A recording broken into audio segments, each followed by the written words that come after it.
is essential to get an education, to get a job, to have a decent living. And everybody in this country, indeed in the world, should never die and get sick because they didn't have health care. Health care is a right. It's a legal right, it's a moral right, and it makes a lot of sense. You give someone health care, you're not only saving lives, but you're saving money. People who find themselves in the hospital with serious illnesses, if they had health care, if they had preventive care, if they could send their kids to get a checkup, they wouldn't have to be there in the first place. And let me tell you why it's so important and so emotional to talk with you. The whole concept of treating people and workers like human beings is the trade union movement. You are the spirit to what makes our Constitution work. Make no mistake about it. It wasn't the capitalists and management that said, what can we do good for workers? They weren't talking about a decent wage. They weren't talking about vacations. They weren't talking about maternity leave. They were talking about people who had to fight and die in the street fighting for the rights that we take today, and we're not going to let anyone take those rights away from us. So we got to give health care, and I have been down here championing the single payer ever since I've been in the Congress.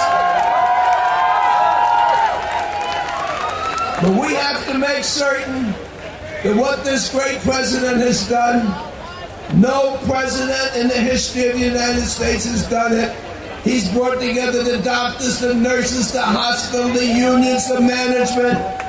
He's brought together everyone. He's brought together the health insurers. He brought together the Medicaid, Medicare. He's brought Democrats and Republicans together, and they have all agreed that we have a crisis today. We will have health care for everyone almost in the entire universe of this country. We'll have people to be able to go to work and try to get decent wages, not at the expenses of increased health care. You go battle for negotiation, at the end of the day, you don't bring home a nickel more because all of it's absorbed in paying for health care. And that's wrong. So we together are going to do it. We're bringing down the cost, improving the coverage, make certain everyone has it. And I want you to remember this day the same way we remember the day that we marched down here with Dr. Martin Luther King.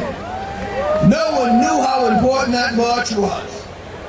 And now we find we have the civil rights movement. We came down here, we only had 1 or 2 black congresspeople. Then there was 6. Then it was 13, and we formed the Black Caucus. Then it was 36. Then it became 42. And then it became 43. And one of this number became President of the United States. Don't tell us we can't do it.